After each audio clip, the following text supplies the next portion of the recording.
Alors aujourd'hui on se retrouve pour une nouvelle vidéo qui sera une vidéo recette. Je vais vous apprendre comment faire un granité. Alors tout d'abord vous allez avoir besoin d'un grand récipient si vous avez besoin de faire un grand granité. Et du sirop de votre choix. Moi personnellement c'est le sirop au citron parce que c'est trop bon, c'est trop bon.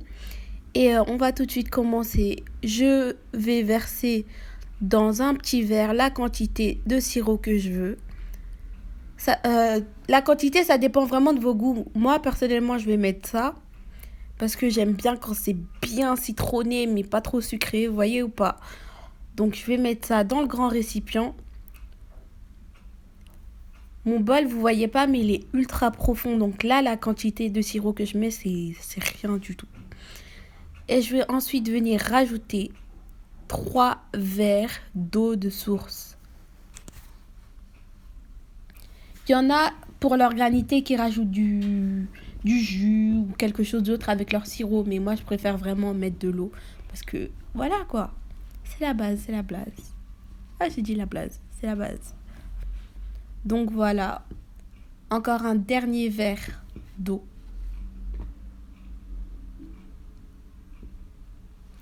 Et maintenant, je vais venir tout mélanger.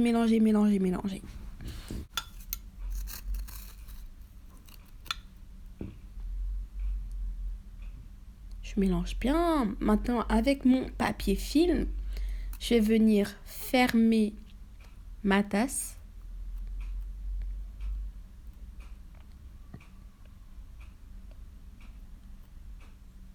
Voilà, je ferme bien, histoire qu'il n'y ait pas d'air qui rentre.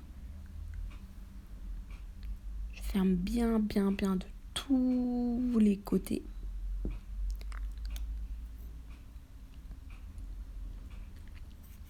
Et direction le congélo. Je vais placer mon petit récipient avec l'eau au congélateur pendant 2 heures à peu près. Pour le congélateur, franchement, le temps de congélation, ça dépend de la puissance de votre congélo. Moi, il n'est pas très... Voilà, donc voilà. Au bout de 2 heures, je sors mon début de granité et je vais commencer à le planter. Je vais commencer à le planter avec une fourchette, histoire que ça devienne vraiment granité façon. Comme vous pouvez le voir, là, ça fait déjà granité, mais c'est encore trop liquide. Donc, il va retourner au congélo. Mais avant de retourner au congélo, je vais vraiment continuer à le planter. Vous voyez, ça fait vraiment genre matière granitée, mais c'est pas encore ça. Là, c'est trop liquide pour moi. J'aime pas quand c'est trop liquide.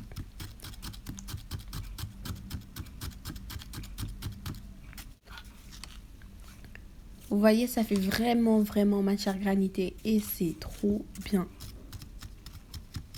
Mais comme je vous l'ai dit, toujours trop liquide. Donc voilà, je le replace au congélo pendant à peu près 2 heures. Et quand je le récupère, ça fait vraiment matière granitée, mais parfois, cette fois c'est trop dur. C'est plus liquide, mais c'est trop dur. Du coup, on recommence avec la fourchette. On va le planter jusqu'à ce qu'on ait vraiment la matière granitée parfaite. Vous voyez, ça fait vraiment granité, mais là c'est encore un petit peu trop dur. Un petit conseil, quand c'est vraiment trop dur comme ça, vous pouvez aussi le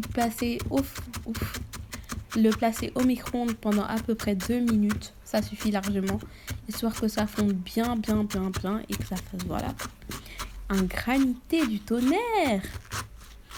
Moi, franchement, j'ai eu besoin de le mettre au micro-ondes pendant 2 minutes, histoire que ça se ramollisse un petit peu. Mais sinon, après ça, comme j'avais bien planté, il n'y avait pas eu spécialement de problème. Maintenant, il suffit juste de présenter ça. Donc, avec mon petit bol et mon petit récipient à granité, je vais venir avec ma cuillère prendre le granité, le déposer gentiment dans un petit verre. Ça va faire comme si je venais de l'acheter. J'en mets plein.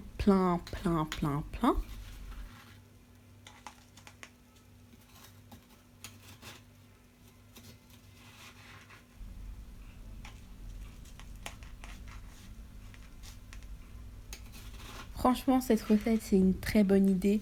Mais par contre, si vous voulez le faire, faites-le à l'avance. Par exemple, quand vous recevez des amis ou si vous en avez envie, faites-le vraiment à l'avance parce que voilà quoi, ça prend pas 2 minutes à faire. Loin de là. Franchement, j'hésite pas, je le remplis à bord, tout. Ah, je vous promets, quand j'ai fait mon granité, j'étais tellement fière de moi. Et on finit par la petite paille à graniter. Et voilà. Ah, j'étais tellement contente. On dirait un granité du commerce, mais même pas. Donc, je vous rappelle les ingrédients. Le sirop de votre choix, de l'eau et un bon congélateur. Voici la recette parfaite pour un parfait granité. Regardez cette texture. On dirait grave un granité du commerce alors que pas du tout. Au fait, un petit conseil, si jamais c'est trop dur et qu'il n'y a pas assez d'eau dedans, une fois que vous avez fini de le congeler, vous pouvez toujours rajouter un tout petit peu d'eau. Et voilà quoi. En espérant que cette petite recette vous aura plu, régalez-vous.